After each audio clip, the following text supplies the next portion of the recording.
Hello and welcome to Best for Women Live.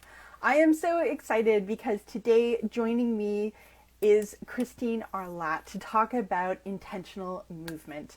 This is a topic that I'm super passionate about and I know that she is too. So without any further ado, I see her here. Christine, if you can hear me, I am adding you in, which is going to be great. And we'll let the magic of Instagram. Those of you who haven't met me before, hello and welcome. My name is Brooke Gordon, and I'm the host of Best for Women Live, the podcast. Again, joining me today is Coach Christine Aarlaht, and we're absolutely thrilled to have you here. Welcome, Christine. Thank you. So I wanted to start by taking a moment to let you introduce yourself, and then we're going to dive into, I know it's your favorite topic, it is definitely one of mine, which is intentional movement. Yes. My name's Christine, and I teach boxing, kickboxing, Thai kickboxing, and I do a lot of mobility stuff. So basically what that means is my focus is on gentle movement to start, and my focus is on a lot of problem areas that I find that is pretty much common across the board with all of my clients. Okay, amazing. So we're going to dig into this because you talked about a couple of things. Oh, I love that. You're already getting hearts. This is great. I love it when people jump on the live with us. So you talked about a couple of things there. So first off, your background and specialty.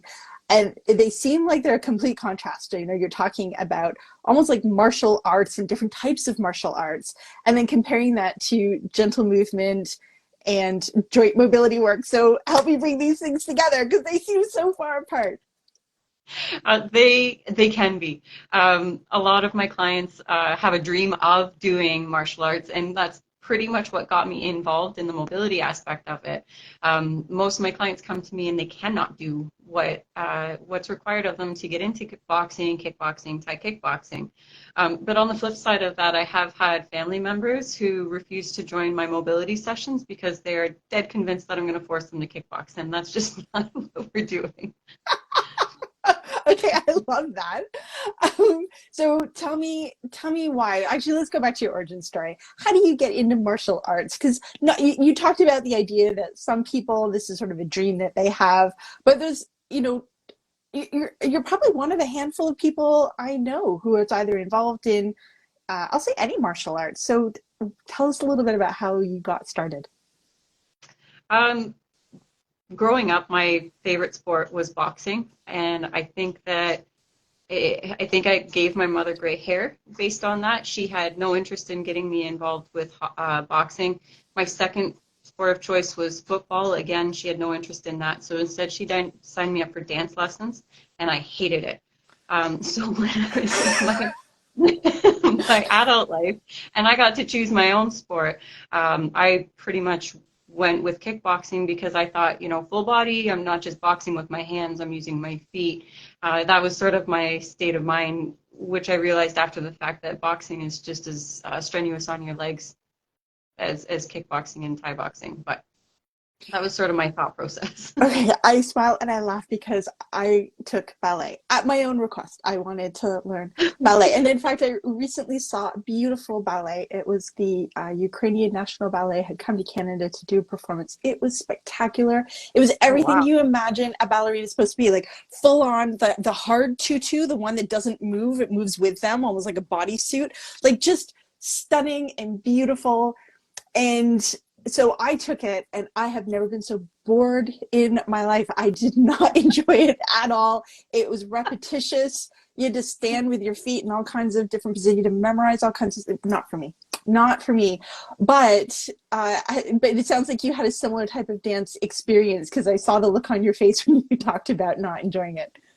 I hated every second of it. And I mean, for some people, it's great and they love it, and that's what kind of speaks to their heart and their soul. It just, I don't, it doesn't flow with me. It just doesn't work. You know, in my adult years, though, I did go back to dance, but I went instead to belly dancing, where it, Oh, oh, yes. And in fact, in belly dancing, the sort of clapping noise of your thighs slapping together as you dance is a sign that you're doing it correctly. If you're not making noise, you're not doing it right. I was again for class number 2. This is great. Oh, that's fantastic. Right? I know. It's so good. So tell me more about the journey. So you love boxing, you got into kickboxing, but that's not all you teach. So tell me how you sort of transitioned back over to boxing, and then what's the difference between kickboxing and Thai boxing or Thai kickboxing? Either. It's Muay Thai. Okay. So I started in kickboxing. At that gym, there was grappling, wrestling, jiu-jitsu. So that was kind of in the MMA craze right when UFC came back out and they had that massive debut. And so it was a huge thing. I was kind of pushed into that. It wasn't quite legal in Ontario yet, but I was still competing in it. And when I got to a point at that gym where I kind of wasn't being challenged anymore, I was approached by the Canadian kickboxing champion at the time. And he said, you should come to this Thai kickboxing gym with me. It's great. It's a lot harder than this, but you're really going to like it. And I thought, sure, why not? And that was a very old school invite-only gym, and it was only fighters. So I ended up getting into Thai kickboxing. So the difference between kickboxing and Thai kickboxing is that in Thai kickboxing, you're using knees and elbows. It's actually the art of 8 weapons. So you got 2 hands, 2 feet, 2 elbows, 2 knees.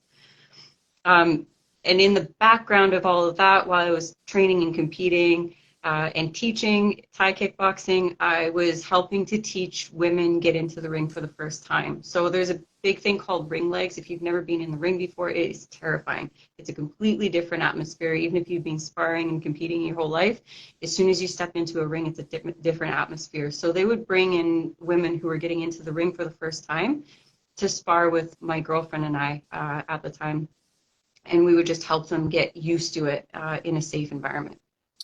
Amazing. Okay. I love that that is such a pure definition of mentorship. Mm-hmm.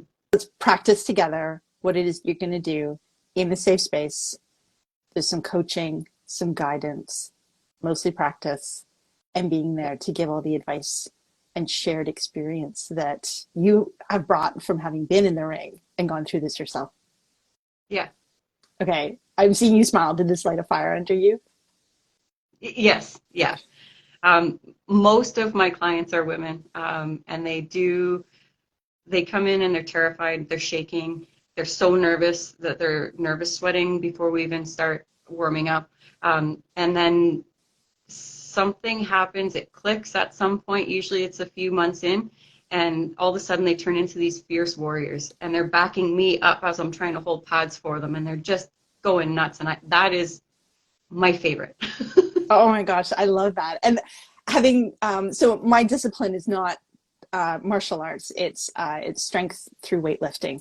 But I know that moment when all of a sudden you go from having a body doing workouts to suddenly this sensation of, and I can't think of any other word to describe it, but of being an athlete, where it's Yes. part of your being. And Mm-hmm. and I remember that moment when I had absolute and complete confidence in all of my bones and my joints that nothing was going to fail me when I did whatever it was I was about to do, whatever weight I was going to pick up. And that's that mind body soul connection of just you're an entire strong and confident being, and that it's unmatched, I don't think. You know, I don't think it is. And I love that you used the word confidence, because it brought a completely different level of confidence. There's the, I'll say walking into a boardroom or walking into a party where you don't really know anyone, and just being able to go in and have the confidence that you're a good person and there'll be someone there who will talk to you, or that you're going to come in with some kind of a message, and that you have the space to take up space and use your voice and be heard. And that takes one level of confidence. And I actually saw a woman in a leadership position. She gave this talk and she's like, oh my gosh, she was nervous. She was nervous for days beforehand. She kept telling us about it. And then I heard it. I heard it in the first 3 words, that little shake that you get. And I knew inside her, this whole part of her core being was like vibrating like mad. And she felt it the whole time, and she heard it in herself the whole time. We didn't hear it after word 4. So this level of, finding her calm And it's a completely different sensation again when your body cooperates with you, when your body is with you when you go to do something. Yeah. And that actually cycles back into what we were originally talking about with the mobility portion of it. So I have clients, as I think right now, my eldest client is 68 years old, and her love is boxing. I call her the bone crusher because she doesn't quite click until I explain to her what she's trying to accomplish on the human she's fighting. I um, love that. Whole new level of visualization. You're going yeah, for the throat. You're looking to like dislocate a shoulder. Okay, yeah. yeah, yeah, Not and not that's in reality, where just in she gets that like, conceptually. oh, okay. Yeah. But through boxing, she has gained confidence in a few different areas, and I think you and I have talked about this specific client before. So going up and down ladders, she lives like I'm in Muskoka, and she lives about 40 minutes north of Huntsville. And on the back roads, she's very isolated. She can go up and down ladders on her own to change light bulbs if she needs to get up into a tree to cut a branch. She's very active, and that's something new to her this year. Oh, I love that. I love that so much. And that, we talk about sort of age. You and I have a mutual friend, Allison, who's been on the show before.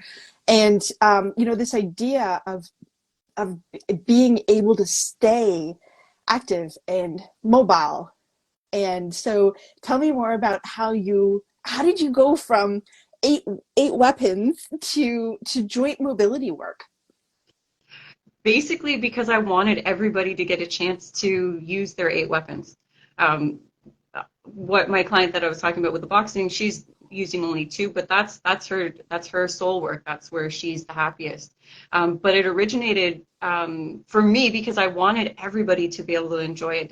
And to me, it didn't really matter how old or how many injuries you've had in the past. I wanted it to be accessible to everybody. Oh, it really is something that you don't fully realize when you're limited until so you listeners, you might have met someone with frozen shoulder, you might have experienced it yourself.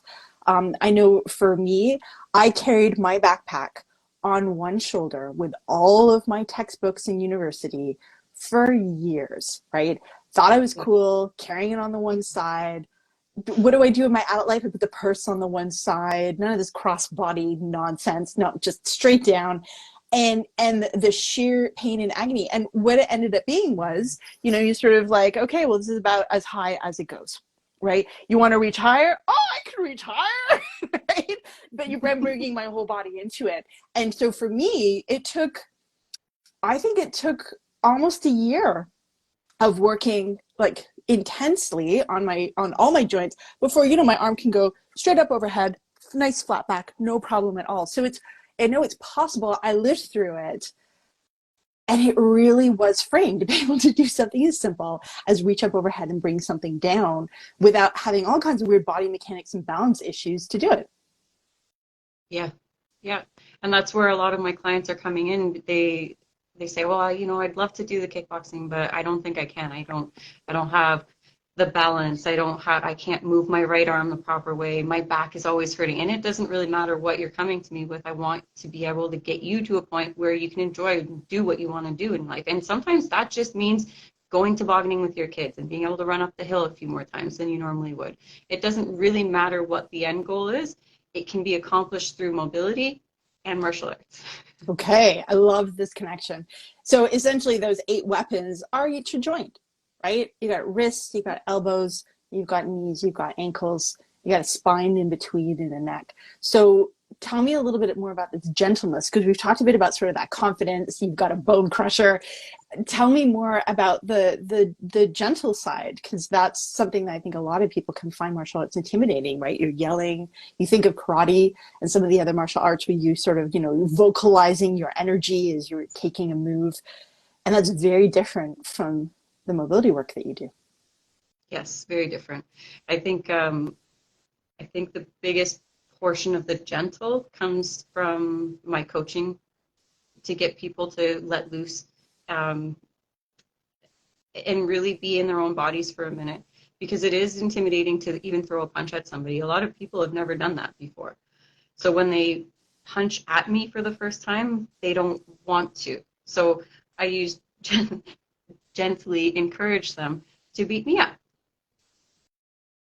Okay, walk us through walk us through, because there's two different ways. You do online and you do in person. So walk us through a little bit of an in-person session. For those of you who live up in the Muskoka area, and those who get to come to workshops with you, what does it look like to actually work with you then? Because you're talking about like gently encourage you to beat me up.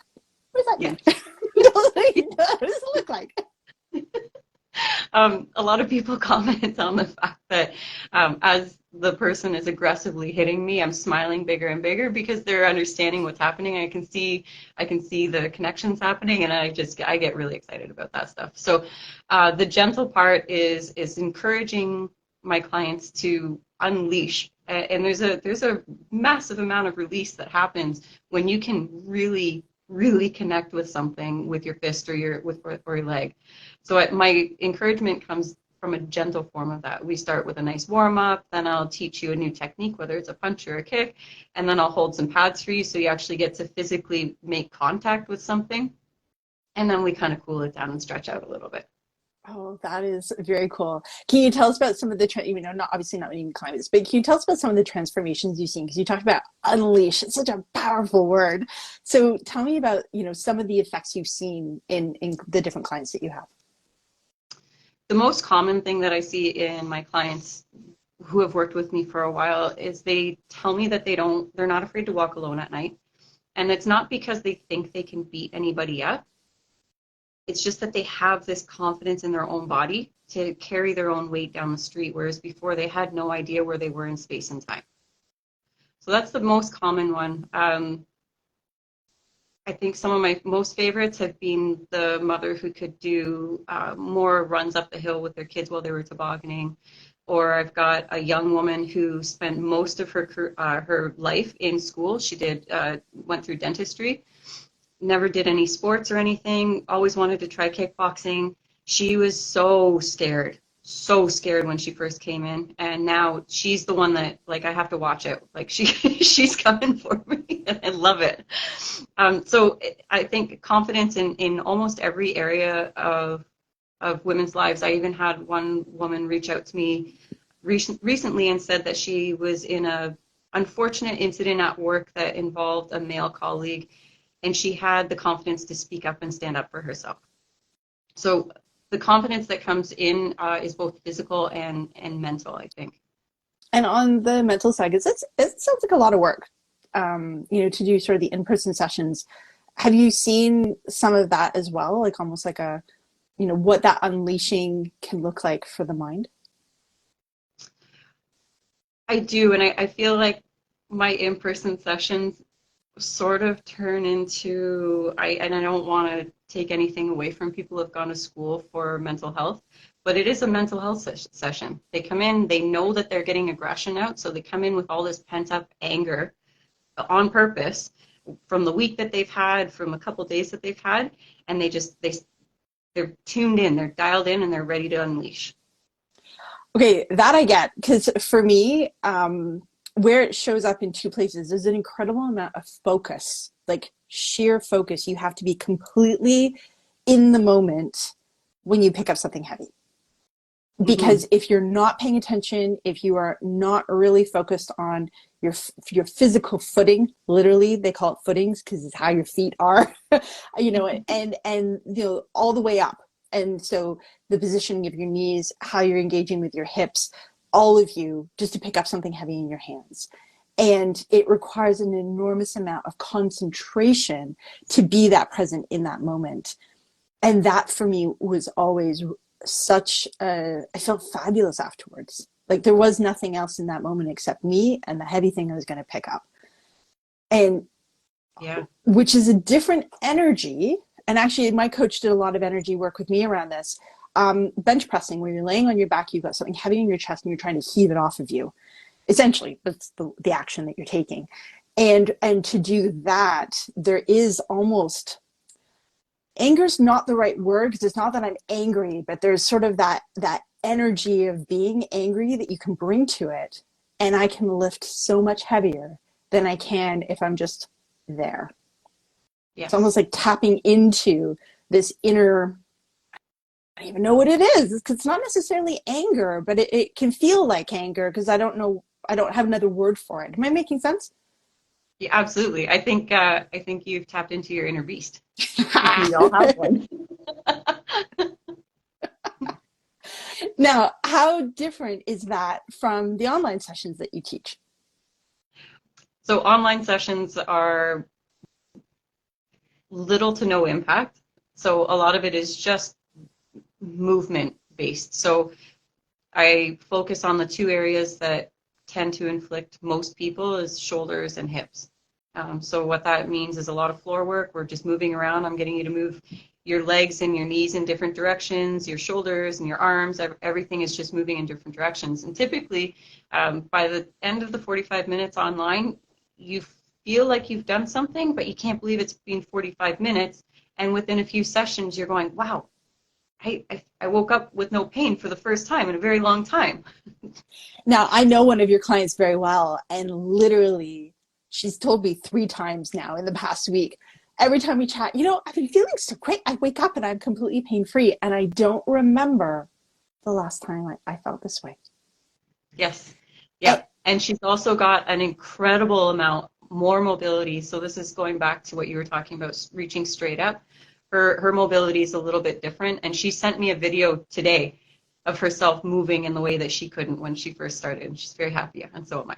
Oh, that's so amazing. I think one of the things that I want to say I value about mobility work and about that type of work, many times with online videos, it's very high energy. And I mean that as in like fast tempo. Oh, we just got a thumbs up from someone. Those online videos are fast tempo. They are, there's loud music going. And you're switching from thing to thing to thing. And I find that some of it is almost a distraction, set up as a distraction from the work that you're doing. And that's, Mm-hmm. I've been to one of your sessions myself, and I know you offer them free sample session online, and it's different. I'm going to say your mood, your vibe that you bring is different. Tell me a little bit more about that. So I think when we're dealing with mobility issues, a lot of times there's pain involved. So being very present with your body and being very conscious of where your body's moving, how it's feeling, that's where I focus. I don't think that you can do that with somebody who's super high energy with a ton of music and, like you said, a lot of flashing going on. This is very specifically to get you moving so that you can do more. You can go for the walks. You can do kickboxing with me if you want. Yeah. Or if, there's some other class that you love, maybe at your local gym that you haven't Yep. felt is accessible. I mean, how many times have you and I experienced that in our own client work? They finally get up the courage to go to a group class. And then within, the first one, you walk into that room where you don't know anyone at the party, and you hope that you're nice enough and, confident enough someone will talk to you. And then they don't, right? Everyone runs off afterwards. So you're feeling kind of alone. And then you do a couple classes and you don't know what's going on. So you kind of bumble through it. And again, you feel alone. And then at some point, you're going to do something that is actually beyond what your body's comfortable doing. Nobody gave you a modification. Now you're injured. And now you're not going. Yes. Does this sound familiar to you too? Yes. Yep. And so what are some of the things that you've designed in your group classes that is different from that? Pretty much the atmosphere, but the attention to detail. I like to keep my classes smaller so that I can make sure that everybody's comfortable and confident in the movements that they're doing. And if anyone has a question, 9 times out of 10, other people have a question too. So I want to make Mm. sure there's enough time to ask the question, answer it properly, have follow-up questions because somebody might go, you know what, I was wondering that too, but how about this, right? Yep. So I think it's more of an intimate setting than even maybe some classes at gyms. Oh, I love that. I also fascinated. My light just slowly disappeared. I think it just, of course, it's after Black Friday and it just up and died. But that's okay. As long as you can still see me, okay. I really love this idea of the intimate setting and the quietness, because that's one of the things for me in the joint mobility work. That concentration that we talked about a little bit, I have that when I'm doing my joint mobility work because I'm putting in a lot of of muscle effort, if you will, to support the joint, to strengthen, to stress the joint in a way, sort of load it. And these are all things that I don't want something in the background, like, cha-cha kind of music. I want to be in with myself to celebrate what's happening, and to make sure that I am doing things in a way that's supporting myself. Yeah, yeah. And I think in a quieter atmosphere, it gives you the opportunity to, like you said, really be inside your own body. Yeah. Yeah. What are some of the other things? Tell me more about your classes. Kickboxing or online? You play. This is your show. You tell me. Okay. Let's talk about a little bit the online one-on-one sessions. So in my classes, I do kind of a general sweeping, what I find the most common issues are, and I kind of focus on those. In one-on-one sessions with online, it can be fluid. I will have sort of like, I get to know you a little bit, where your injuries are, where your concerns are, and where you'd like to be. And then we work together on that. At that point, you have the opportunity to say, like, yeah, this doesn't work, or I love this, let's do more of that. Or, yeah, the day after didn't feel so great here, but I loved that part. So it's constantly changing, and modified to what works best for you. I really like that. I know you and I have done a session together, and it is really fun that way. The ability to sort of be like, okay, hold on, and I also really like, and you didn't mention it, is your pacing. Because I think that's a thing that a lot of people think of martial arts, or they think of, a movement, online fitness class, and it's like, go from beginning to end. But that's not the approach that you take at all. So tell me about how, like, breathing and breaks and regulating your breath as you sort of increase your capacity, I guess, cardio capacity to do this work. Tell me a little bit about that in either session. I think one of my clients stated it the best. She said it was almost like yoga. I feel very relaxed, but without all of the stuff that I hate about yoga. No offense to anyone who loves yoga. It's its own No, practice. I actually love yoga, Yeah. but she doesn't. And you know what, there's, I think, a real nuance there, because there's, every discipline sort of brings a different thing. So I think of yoga, where there's different kinds, right? So you might have a fast moving yoga, where you're moving like a very fluid, moving from piece to piece. You have a hatha, where you're sort of holding a pose, and sometimes that can be really uncomfortable. You're alone in your thoughts for a long period of time. And that's different from something like Pilates, where you're doing more movement, more floor-based movement. And with that, you're also sort of with your thoughts, but it tends to be a little bit faster pace, but a lot of mat work, which is different again from, a mobility class that you're teaching, or one-on-one coaching. Hmm. Yeah. So I'm not just mat based. I'm not super fast. I will hold poses sometimes if that's what your body needs in the moment. Um, but I do try to add a little bit of balance in, because I find that a lot of people, their confidence really stems from their balance and their ability to move on their feet freely without concern. So that's an added component that most online programs won't include. And there is constant moving, but it's at a slower and more conscious pace. There is a lot of talking through it. There is, if something is a little bit too easy for you, then I can add a little bit more. If it's too much, then we can take a little bit away. So it's very pliable. I like that word. Pliable is a good word when you're talking about fitness. Um, and you take little micro breaks, right? You're monitoring how people's breathing is. Yeah. Yeah, it's important to drink water while you're working out. One of your clients just popped on to say that she loves your one-on-one training, with a little hug emoji. That's awesome. Thank you for sharing. I love it. Amazing. So, water. Tell me about that. Why is it important to drink water while you're doing a workout? First of all, it's a great reset.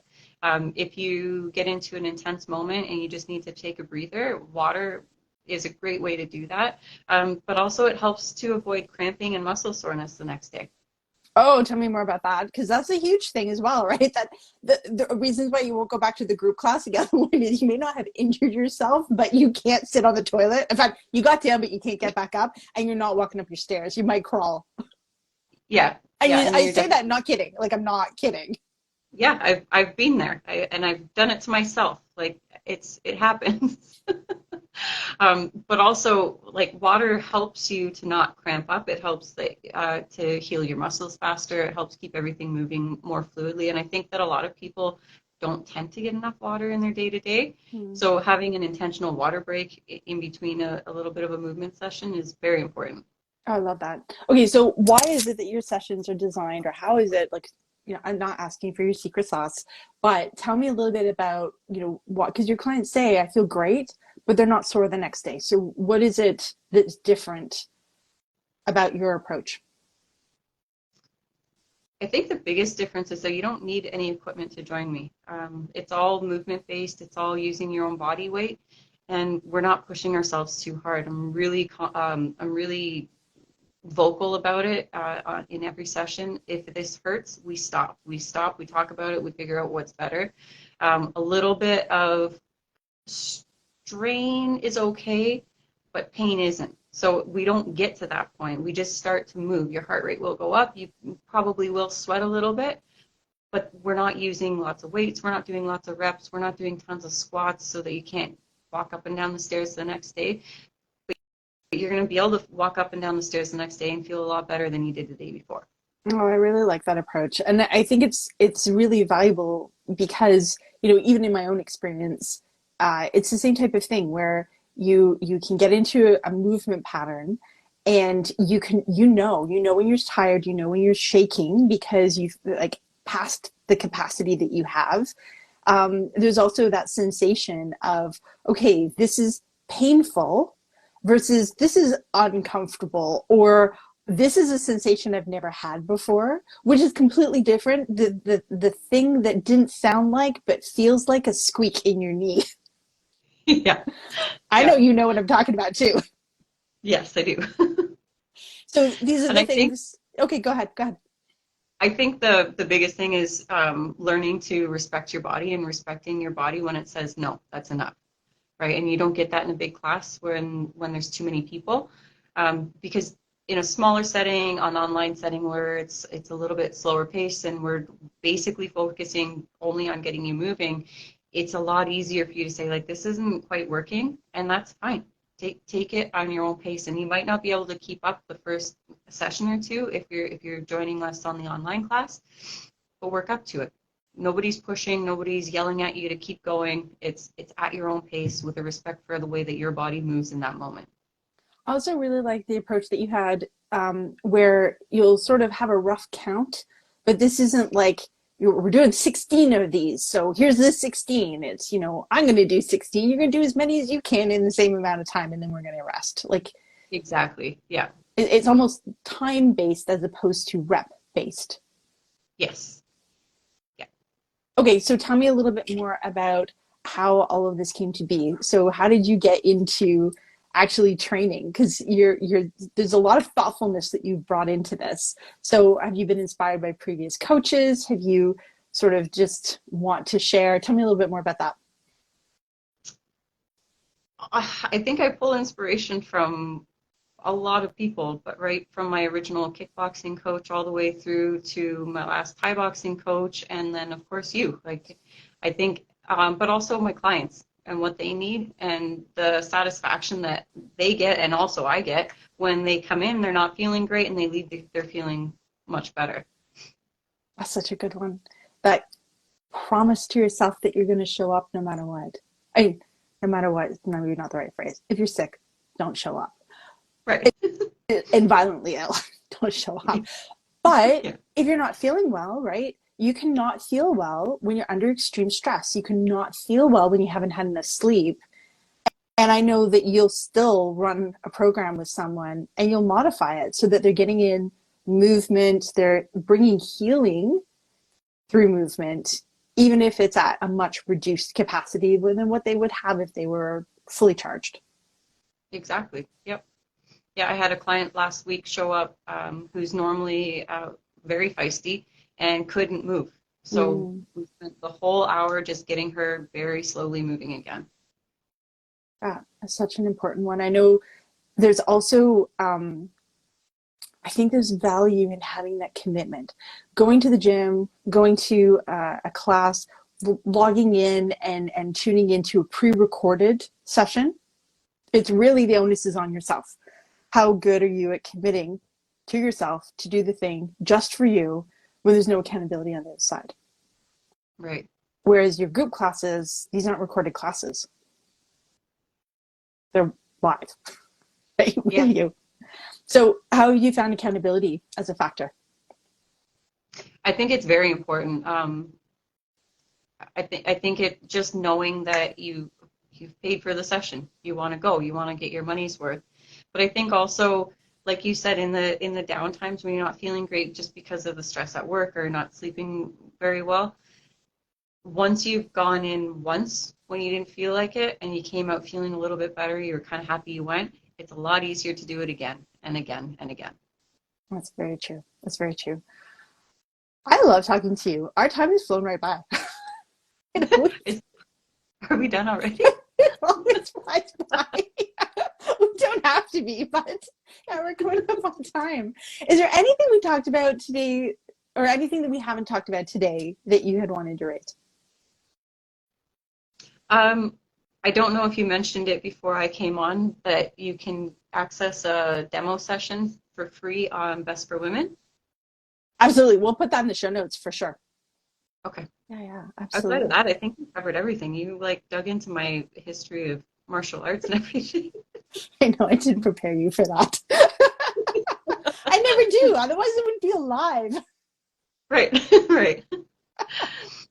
Christine, it's been such a joy to have you on the show. So again, for those of you watching, my name is Brooke Gordon. We've been joined today by Christine Aarlaht, and the two of us are coaches at Best for Women. This is what we do. So the work that we do at Best for Women is really supporting women who are looking to move into leadership roles, looking to figure out what's next for themselves, whether it's in their career or in their own journey.